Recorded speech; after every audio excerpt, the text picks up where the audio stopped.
Welcome to No More Games. I'm Buster. This is my co-host Boingo. Hello. Yeah, and today we actually got some news for once. Not just one big news or two big news. We got multiple big news. Um, but first, how you doing, Boingo? I'm doing the okay, my friend. Yeah, today was better than I expected. Yeah, better than I expected. Like yesterday was kind of awful, but like today is pretty decent. And you know what else is pretty decent? Sonic. I like Sonic. And you know what's pretty cool? Classic Sonic games. Wouldn't it be a great way to replay them all? Well, now we can with Sonic Origins, which will contain remastered versions that we've previously seen on iOS, which are actually surprisingly good remastered versions of. Mister, are you getting paid under the table from Mr. Sega? I wish. This just feels like a giant pitch from Mr. Sega. Well, like I have to explain what the game is. What if I just talked about like Sonic Origins without explaining what Sonic Origins is? Well, like, you know, but like basically it's a compilation of Sonic 1, Sonic CD, Sonic 2, Sonic 3 and Knuckles, all remastered, like all with fancy polish, new features, animations, and it's all pretty good. Problem is, it's being marketed and packaged horribly. Yeah. Because it is, there's two versions. First off, there's a digital deluxe edition for a re-release.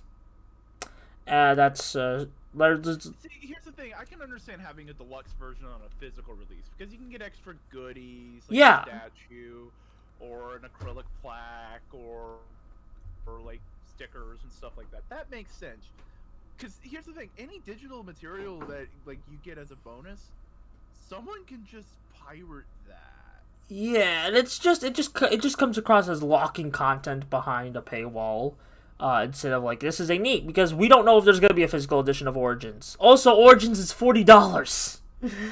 I'm not as upset about that price as realistically as other people might be, because to me it's like, okay, you were getting 4 games, Mm-hmm. maybe if you want to be technical, 6, if you can do certain things with the files. Yeah.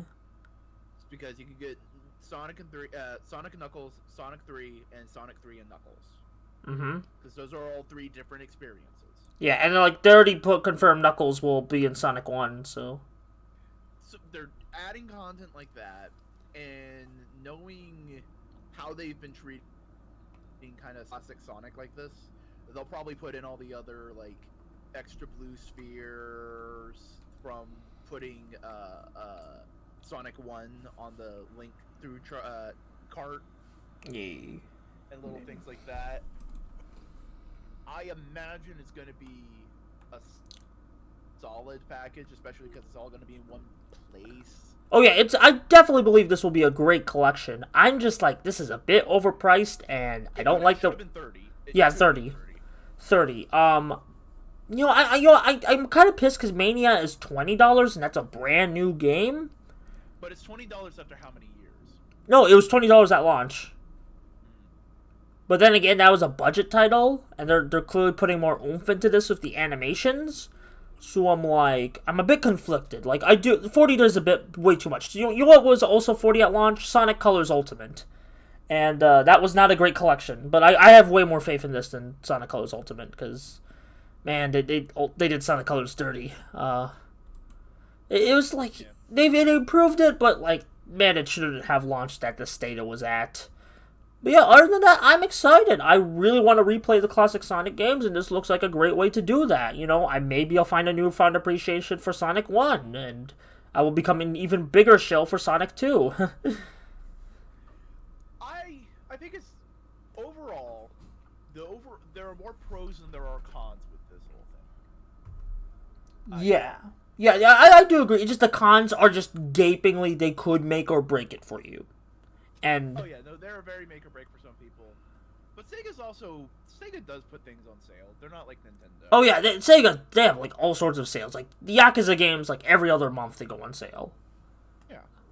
And that's their new Sonic is Kiryu. Yeah. I mean, I'd still say Sonic is he's getting back up there.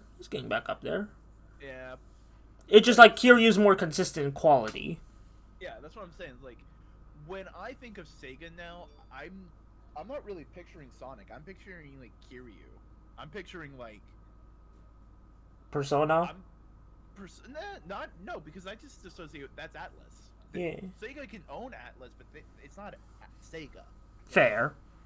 In the same way, like Nintendo can own Monolith Soft, Xenoblade isn't a Nintendo property. Nintendo owns it. Nintendo operates it.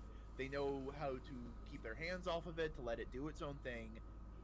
Xenoblade Chronicles is Monolith Soft's baby. Valid. Just no, you make a great point. But yeah, I'll probably still buy this collection. I'm quite interested in it. I hope because apparently they're gonna add like a bunch of challenges and achievements and coins and unlockables. And if that's handled well, I think I'll really like this package. Yeah, that's another thing. It's like little bonus bits like that might be part of the reason why they go like, we want to charge this much for it, you know? Yeah, like and again, animation's expensive, so animations. They're trying to do this whole. What this whole thing seems to be is a continuation of Mania's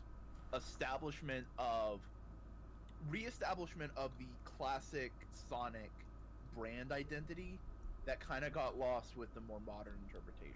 Yeah, like ever since Generations, they've really been like trying to push classic Sonic as his own character. And from between Generations, Mania, and now this, like I understand why they want to do that. So, especially because like some people like as much as like I love modern Sonic, like the Dreamcast era stuff. Not everyone does, and some people just like the classic stuff. So, and with how fractured the Sonic fan base is, why not make multiple products catering to multiple people? Just yeah, it'd be that way. Also, like, for lack of a better way of describing it, I think the movies are, in essence, trying to do the modern Sonic stuff. I could see it. Action adventure story with these characters, while these games seem much more cartoon. I could see that. No, I just like I was thinking like if there's like three distinct eras of Sonic, like the current era, the GameCube, Dreamcast era, and then the Genesis era. I could see the movies falling under GameCube, Dreamcast. But like so actually, genuinely, I think the last time these games were all together in one thing was GameCube. No, there was a DS collection. Oh, there was a DS collection? Yeah, I think Christian Whitehead got a start there. Yeah. Like it's kind of like that. Like it was like kind of made as like a kind of a apology for Sonic Genesis. You know, the terrible Game Boy Advance port. Yeah. I was actually thinking about it like just last night when I'm trying to sleep. I don't know why. But no, looks good. Looks solid. Looks like a package. Yeah, I'm excited. Now on to JRPGs, because we really like our JRPGs here at No More Games. Do we want to start with Digimon or Xenoblade? Why don't we talk about the one that more people are excited about? Alright, Xenoblade 3 got moved up from September to July 29th. Boy, QA must have went really fucking well. Yeah, just be like, oh, okay, or there's gonna be some game-breaking bugs at launch. I don't want to think about that possibility, but maybe this is because Advance Wars got delayed. I think it might just be like they put it September, going like, this is a just-in-case thing, and then everything just started working out well, and it's like, no, we're good to do July. We can bring it up to July. Yeah, and it just like Advance Wars caused a gap, I'm sure, because Advance Wars I think was gonna sell well, like decently well. Like it's not a big brand name, but people would buy it. The Switch sells. People buy lots of things on their Switches, you know.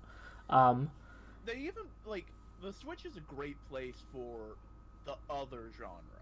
Yeah. You know, like PlayStation and Xbox, they can have the big, bombastic, cinematic action game. Like Switch is good for like visual novels. JRPGs, tactical RPGs. The name is on the game is on the tip of my tongue. The sequel to that game that's like buggy as hell but is super charming. There's a lot of games like that. Okay, no, it was. Can you give me a visual element? The sequel exclusive to Switch has a skateboard. And it's just like this grown dude on a skateboard. Oh, No More Heroes? No, not No More Heroes. Well, No More Heroes can't file under like it kind of does give off like No More Heroes auteur vibes. Like I could swear this game was maybe. Oh, Deadly Premonition. Yeah, that one, Deadly Premonition. Yeah, that's the one I was thinking of. Like your Deadly Premonition games. And you know, and The it. ones that tried really hard to be transpositive, but like they make one or two mistakes, and it's just like Yeah. you tried really hard. Yeah, that was a bit oof. But yeah, we're back to Xenoblade. I'm pretty sure they patched like some fix. Yeah, They fixed yeah, I heard they did. But I actually haven't like heard much about Deadly Premonition 2, but like I want to play them for myself before. I know Sterling liked them. Yeah, they're She cool. always has like, not necessarily. She likes non-mainstream games, so like. Then again, they don't like Shenmue. So, I don't know, whatever. Yeah. Whatever. I gonna. Xenoblade. Yeah. I didn't watch the trailer because I need to play through. I have the definitive edition for Switch. I bought it like I had a GameStop gift card, and I'm like, you know what? Boingo's streaming that game over on Twitch. I want to buy it for myself. Haven't touched it, but like it's sitting there. Really fun, though it's a little overwhelming when you first start because it goes like, oh, here's like 50 different stats. Here's 50 different ways that you can modify those stats. Yeah. I've actually played the Wii version, like, on the Wii U Virtual Console. So I didn't finish it. I didn't even get far in it, but, like, you know, I did play it, and it was I liked what I played of that, so. And it's also just, you have to really wrap your head around The mechanics. Individual character combat. Yeah, and I heard Xenoblade 2 is even worse about this. Oh, yeah. But I have been loving Xenoblade 1. I want to play through 2 and do it on stream. Well, like, I kind of... you probably ain't gonna make it before 3 comes out, but like, yeah. Oh.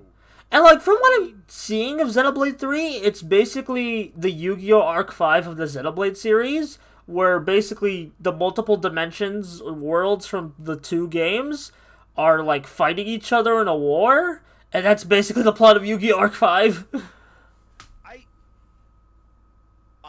I want this to be a campaign. I want people to start asking for this. Xenoblade X, please bring it to Switch. Okay, did I tell you why? They did an interview about Xenoblade X on Switch, and they're like, we would have to redo the entire game from scratch, because if we just ported it, like, it would be a mess. Like, we'd have to QA so much stuff. It was our biggest game. Like, I do think Xenoblade X should come to Switch, but like, apparently it would be cheaper to completely redo it from the ground up than to port it, from what I'm hearing. Then do a whole HD remaster. Like, treat it like that. Treat it like a big project that it is. Yeah, and like maybe include like a tease for 2, like because X does end up a cliffhanger, so, you know, like I do think that just Xenoblade 3 they've had that idea since 2 was in development, so it's like that they want to get that out of the way, and then they're probably gonna do the X series because 3 feels like a finale to like the main core for Xenoblade for a while. Yeah. Like the current story. Stop making Xenoblade. Oh yeah, they're not. Yeah, it's going to be like a Final Fantasy. It's going to be Nintendo's Final Fantasy. Yeah, like an ongoing anthological JRPG series. Yeah, that has connections because 1 and 2 do connect. Like it'll be like Tales and Final Fantasy and Dragon Quest. Yeah, Dragon Quest more like it because Dragon Quest like multiple games take place in the same world. It's just with different characters, you know. I mean, the Tales game do that too. Yeah, that's what I'm saying. Yeah, I just Dragon Quest. I need to research more into Tales. TBH. I have one Tales game and I need to go back and play it. It's I just bought Berseria for $1. I have it on Switch. Oh, Oh, that was Sympho. I think that's Vesperia. That's on Switch. Vesperia Definitive Edition. Yeah, I like. And I have Dragon Quest XI. I need to get the Switch version of that because I got the PS4 version before the Switch version was announced, and the original vanilla PS4 Dragon Quest XI has terrible music. Oh yeah, no, this has both versions of the music, so you can have the terrible music and the good music. Yeah, and that's why I want to get the Switch version sometime. But like, that's a speaking of other JRPGs that Bandai Namco publishes, Digimon Survive finally got a release date for an international release in July 29th. Same day as Xenoblade 3. So. And just after a few months of them going like, oh, by the way, the game is delayed.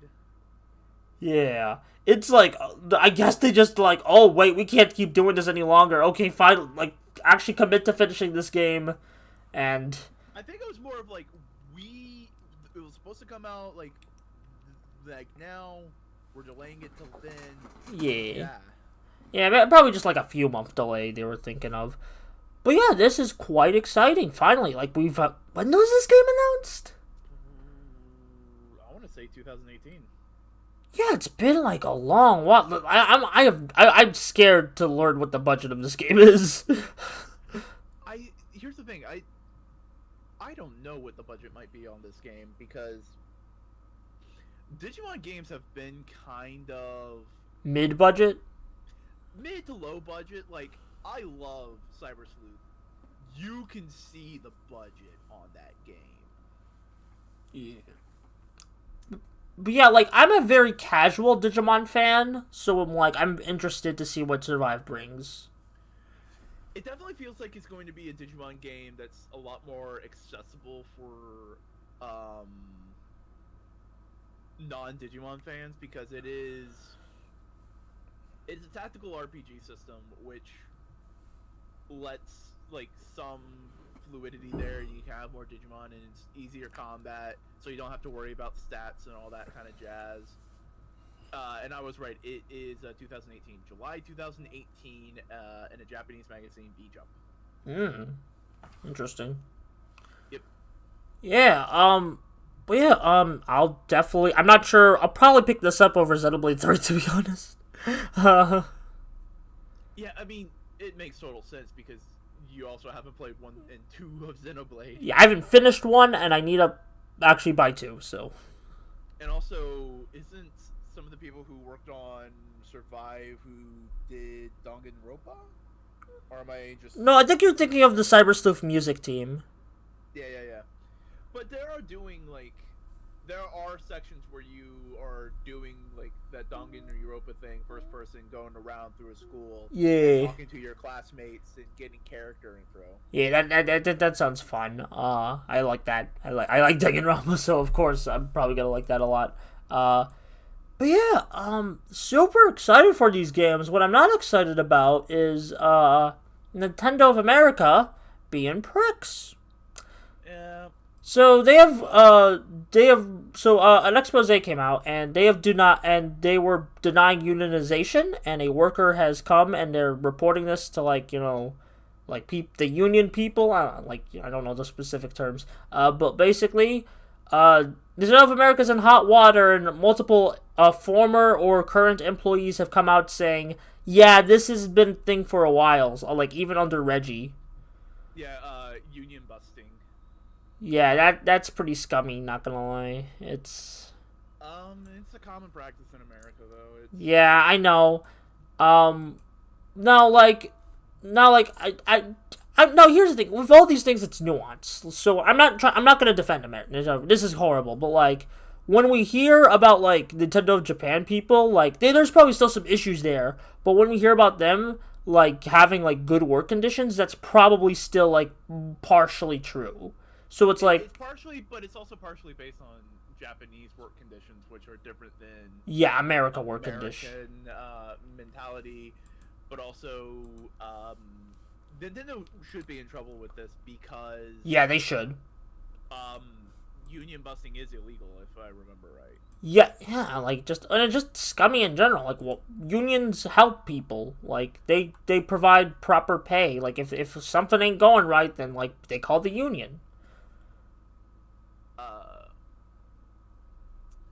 is fully committed to providing a welcoming, supportive work environment for all employees. We take matters of employment very seriously. The company added, yeah, it's a lot of things, just like being a variety of vibes and things. Unions, I'm glad that unionization is becoming much more of a populist thing in America lately. Yeah, like especially the entertainment like stuff, like people like with New Deal for animation and what else? There's also like the Starbucks unionization. Oh yeah, I don't follow Starbucks news, so there you go. Several Starbucks have basically unionized. Nice, that's good. But there's also been a heavy push to unionize Amazon workers, all this kind of stuff. Yeah, game employees, because people make games. But after decades of propaganda, basically against it, I'm glad people are seeing through it and trying to make their lives better. Yep, that's always a good thing. Self-improvement, baby. But yeah, we here at No More Games fully support the workers of Nintendo of America and hope they get the proper treatment that they should be having, and they shouldn't have to fight for this in the first place. But this is the world we live in. But yeah, more of the story. All companies have dirty laundry, but capitalism sucks. But hey, we try to do our best. Yeah, remember to support your local worker cooperative indie studio. Yeah, actually, speaking of indie studio, I didn't write this on the document we have here, but I did pick up an indie game that can lead us into the backlog. It's called Annalyn. Basically, it's like what if Donkey Kong mixed with Pac-Man, like Donkey Kong, like the arcade Donkey Kong. Oh, what was I thinking you were talking about that one adventure series that Nitro Rad reviewed? Oh no, it's not. It's I don't even know. Like you mean Icky? No. Hold on, I'm pulling up Nitro Rad's channel. I know right where to get the name. Give me a moment. Yeah, but like Annalyn is like super fun. I've only been playing it. It's a very simple arcade game, but like it's very chill. Just like you like it doesn't have a save system, so like you gotta have to beat it in like one go. But that's fine. It's like, it's just nice to chill with and, play around and mess around. It's like, I definitely see like a speedrunning or like high score communities going around it. And it's only like, I got it on sale for like $2. So like, I'd recommend it if you're looking for some simple fun. Like also the character designs are really fun, so. I'm trying to find the name of the game I was talking about. Yeah, you could do that. Also, I back on my Master Duel. I've been playing more Master Duel. I've actually been trying out pendulums. It's a gimmick where basically you take in your spell card and like trap card field, you put 2 pendulum monsters like on each side, and you can summon as many monsters as you can in your hand, even in your graveyard. So that's a fun mechanic. It feels like a grand culmination of like Yu-Gi-Oh mechanics. That was the game I thought you were talking about. And I've actually not seen that. But that looks interesting. Ooh, might check this out. Yeah. But yeah, I've mostly been vibing with Master Duel. Been playing more Blaze Black 2 Redux. Close to the end, I got all the badges and beat Getsis, but like now I gotta go do the Elite Four. So, yeah, that's gonna be fun. What have you? So I know you've been beating some games. Yeah, I finished Bayonetta. So yeah, full thoughts. I really enjoyed it. I want to play the sequel. I do not own the sequel, so I'm just gonna play Astral Chain and maybe Devil May Cry. Yeah, like here's the thing. Like if you bought Bayonetta on Switch, you would get like half off Bayonetta 2. Yeah, no, I bought it on Steam. Yeah, so it's like, Steam. I mean, there's like a physical of Bayonetta 2 out there, so. I don't even know. Did I get it? Did I buy it or did I get it in like a humble thing? No, Bayonetta 2 is only on Switch. I was talking about one. Oh, one. Yeah, sorry. I am bad. God. Yeah, so, like, yeah, I need to finish the first one. Like, I really liked what I played of those games. Oh, yeah, if you have to give it a rating, what would you give it? 8. Yeah, 8 sounds pretty good. Yeah.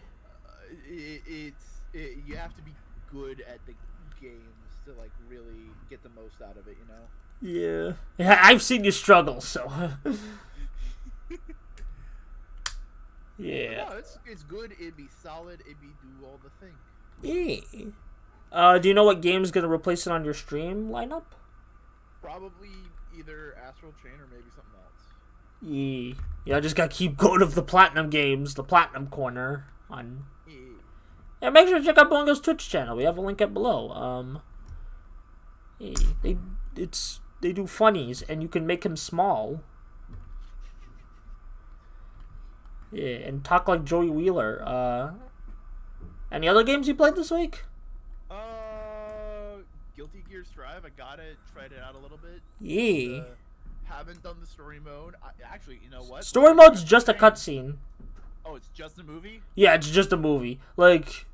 How long is the movie? It's like, and you can't stream it. It's like 5 hours or so.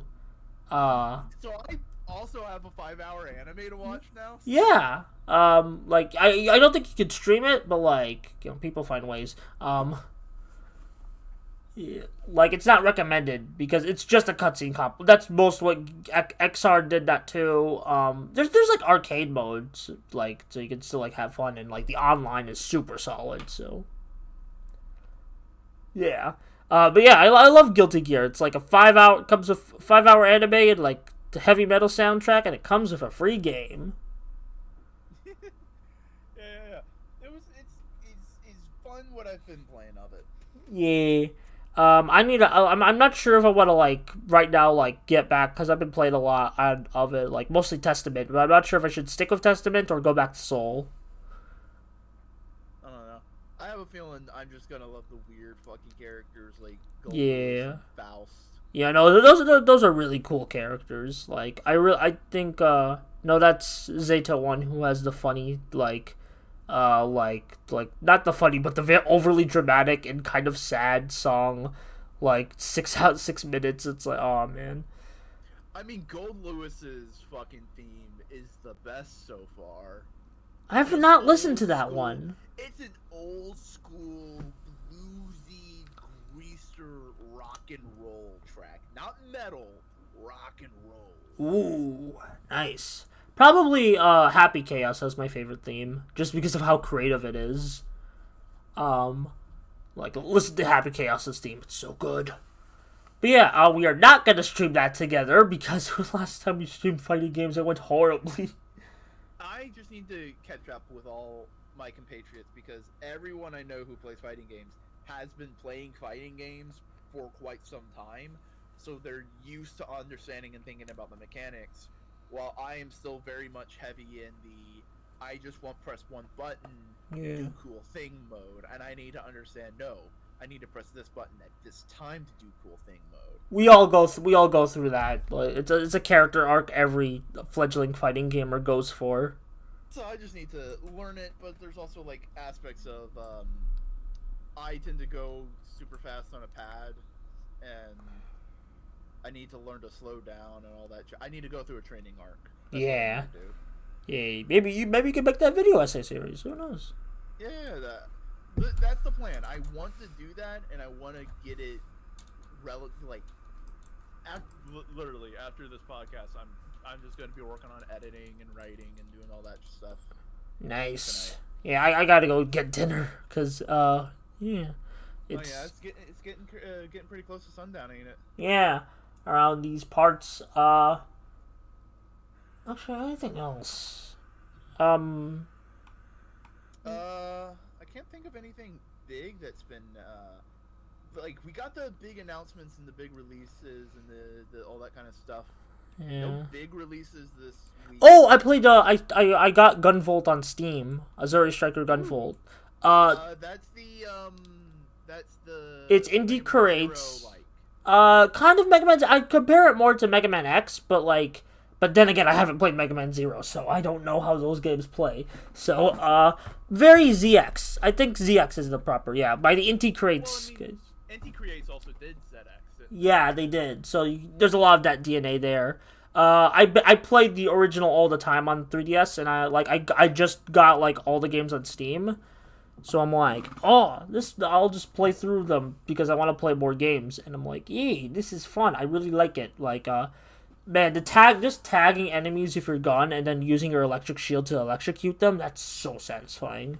It seems like it's the kind of thing that I would vibe with more if there was more movement options to justify the walk on. Is there a lot of movement options? It's very simple in the first game. Although there is a sequel character, like there is in the sequel, and that he also gets his own spin-off series. There's the Luminous Avenger, Copen, and he can do the guns. He can like dash into enemies. Like what I mean is like, it seems like it's the closest example I can give is I've seen a couple friends play the Toho Metrovania game.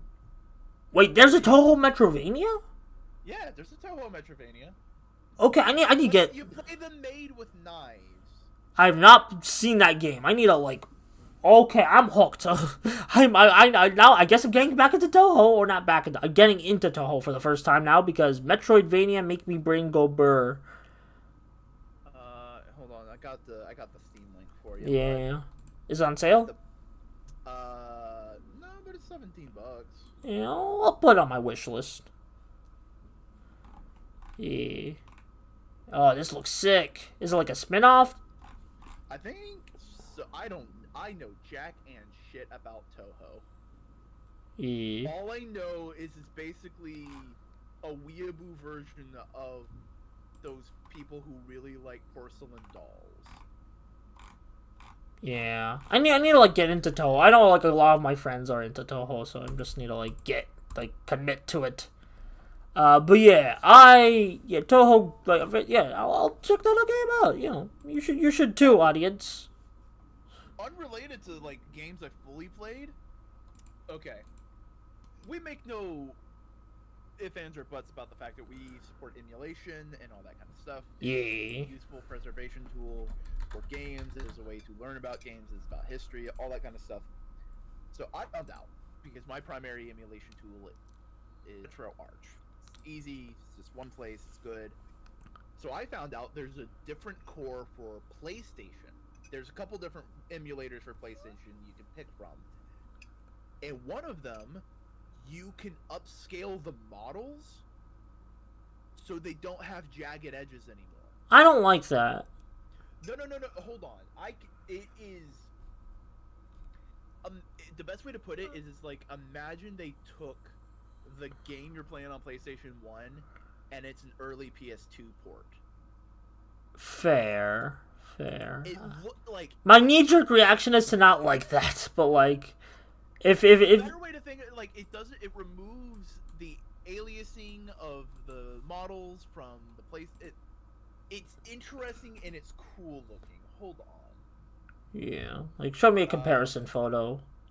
Maybe I'll put it on screen if like I feel like it. Yeah. Also, actually, I forgot. I haven't told that. I really should tell more people. RetroArch. The devs are kind of not being great. They actually, the cores. They actually like do those without permission from the original emulators because RetroArch cores are based on pre-existing emulators. And I get it's convenient for some people, but like the devs aren't being like great about it. I mean, they're open source licenses. Yeah, fair. I don't know. It's a whole like there's a bit more to it than that, but like I heard some like shady stuff at RetroArch, so and yeah, I still see the convenience of having all those games in like one emulator though, so I don't blame anyone for still using it. All the things that they're based, all the cores they're based off of is open source things. Like, yeah, I didn't. No, I don't know. I'll check off. I'll check more into it because I've just like I've just been like Yeah. Yeah. Did you get a comparison image? Here's a little comparison someone made. Alright. Yeah, I'll put this on the... Oh, Beetle. Beetle PSX. Yeah. That's neat. That's neat. Here, I'll put it on the... I'll clunkily put it here on the thing, on the stream, on the bob. Here's another one. It's just PS2 is probably too great of an example, like comparison. It's like you took a PlayStation 1 game and ported it to a Dreamcast. Yeah. Yeah, this very looks Dreamcasty. Yeah, let me just find that image and share it with the audience so they can know what, because I feel like in this case they need to know what we're talking about to fully understand. All right, there, it's covered us a bit, but like here, there. You happy, like, fellas? They're still low poly, but it takes a stair step away. In my opinion, that's all it does. It's like in the render of a PlayStation 1 game, there's like stair stepping on the models. There's no stair step anymore. Yeah, and it still has the charm. It still has a charm. Like, I think like my knee-jerk reaction to this was, oh, they're gonna like make it like too good. You know, like they're gonna make it like it'll look clunky. It'll be in that awkward teenage era. But no, this is fine. And I wouldn't play every PlayStation game like this from now on. It's just more of like, this is a neat thing. Yeah. It's interesting to look at. Yeah, it is okay. Also, we should probably wrap it up. Yeah. Boingo, tell everyone where they can find you. Hey, I'm Boingo Writer. Do you want to see some Twitch streams? You can go to twitch.tv/Boingo Writer. Do you want to see me on other social media platforms like Twitter, TikTok, and Instagram? It's at Boingo_Writer. And I also do video essays and editorial content on YouTube. In fact, I got several things in the pipeline for that. So you can go check there. Just type Boingo Writer into YouTube and you should be able to find me. Yeah, and I'm Buster Corp, the host of this podcast. That's a weird thing to say. I also do video essays on the internet. I just released a non-gaming video covering the Yu-Gi-Oh! Vrain series. Please check that out. It's not doing well at the moment. But hey, you know, maybe you could help it do well by liking and subscribing to my channel. We're close to 900 subs. And also subscribe to Modular Media, the co-op that makes this show possible. Like, you know, like without Modular Media, we wouldn't be together. We wouldn't be working on this, like collaborating on this podcast, and you know, providing you with insight? Question mark. Yeah, well, we'll have insight. But yeah, see you later. Exit the Garden of Madness this way, I guess. I am terrible with outros.